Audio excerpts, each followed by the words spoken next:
안녕하세요. 4월 9일 목요일입니다. 오늘은 사도행전 17장 22절 23절입니다. 바울이 아레오바고 가운데 서서 말하되 아덴 사람들아 너희를 보니 범사에 종교심이 많도다.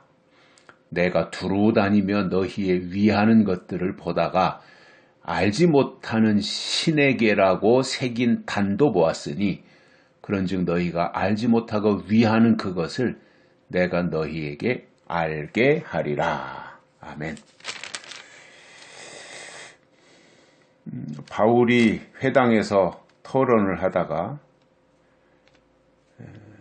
이제 사람들에게 이끌려서 아레오바고로 왔습니다.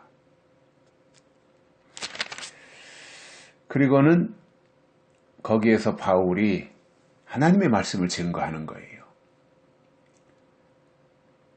바울이 아레오바고에서 설교했다고 하는 것은 대단한 사건입니다. 왜냐하면 그 당시에 이 아레오바고는 고대 그 아덴이라 그랬잖아요. 우리가 아테네. 그 아테네의 정치와 철학의 중심지가 바로 아레오바고였어요. 정치 1번지, 철학 1번지. 그러니 거기는 웬만한 사람들은 명함도 못 내미는 곳이에요. 아주 학문적으로 특출난 사람들이 모여서 논쟁하는 곳입니다. 강론도 하고요. 그런데 바울이 아레오바고에서 그 철학자들과 아테네 시민들에게 복음을 전파한 거예요. 이 당시에 그 아레오바고라고 하는 곳은 아테네에서 최고의 법정이면서 철학과 사상의 토론장 역할을 하는 곳입니다. 그러니 이게 뭐 시시한 사람들은 근처에 얼씬도 못하는 아주 누가 보더라도 내놓으라 할 만한 사람, 그리고 특출난 사람, 자타가 공인하는 사람, 이러한 사람들만 거기에 가서 토론을 할 수 있었던 거예요. 물론 뭐 거기에서 바울이 설교했다 그래가지고 사람들이 다 받아들인 건 아니죠. 일부는 뭐 우리가 앞으로도 듣겠지만 조롱하는 사람도 있었고 또 그것을 다시 듣겠다 이렇게 말하는 반응을 보이는 사람들도 있었고 또 어떤 사람들은 믿음으로 받아들이는 사람도 있었고 뭐 이런 다양한 반응이 아레오바고에서도 나왔는데 아무튼 세상적으로 보면 학문이 발달한 도시예요. 철학적인 도시예요. 거기에서 바울이 기죽지 않고 주눅들지 않고 하나님의 말씀을 담대하게 증거했다고 하는 것은 바울도 그 당시에 학문적으로 절대 뒤처지지 않는 사람이었다라는 거예요.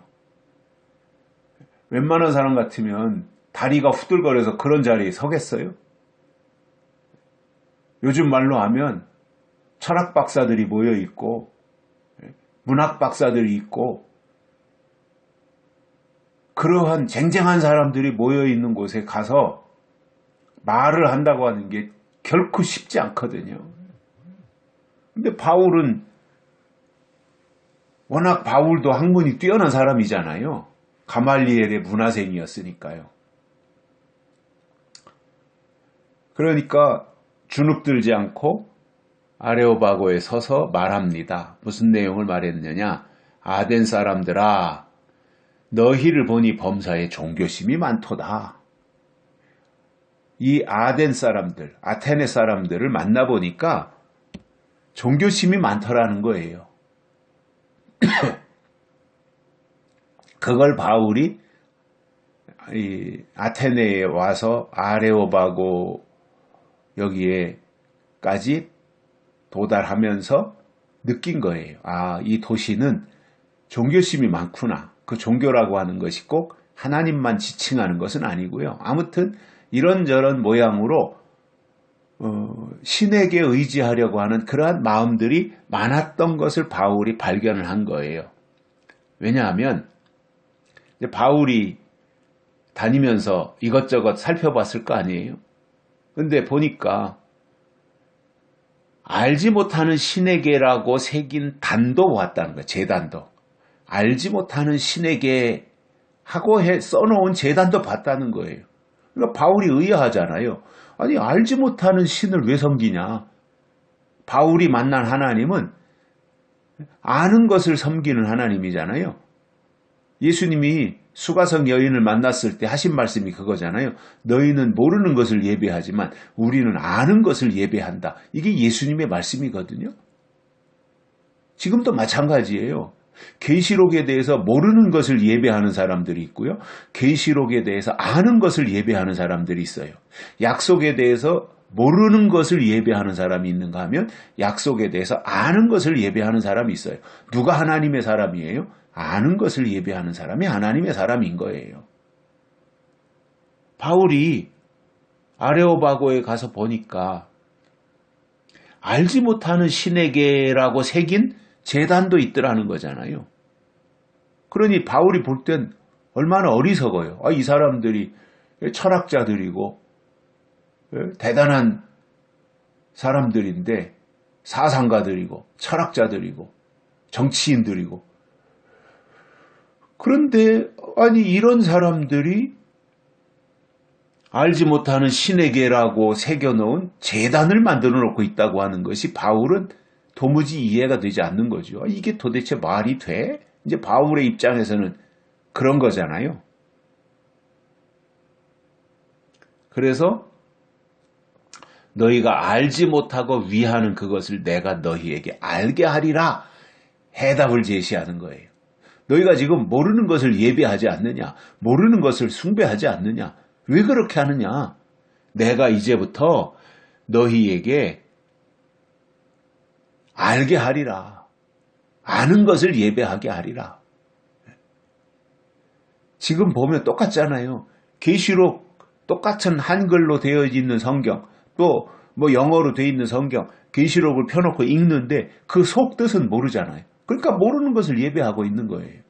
그것을 우리처럼 그 뜻을 풀어서 해석해 준다라고 하는 의미로 설명하면 바울 때 아레오바고에서 설교한 거나 똑같은 내용이 되는 거 아니겠어요?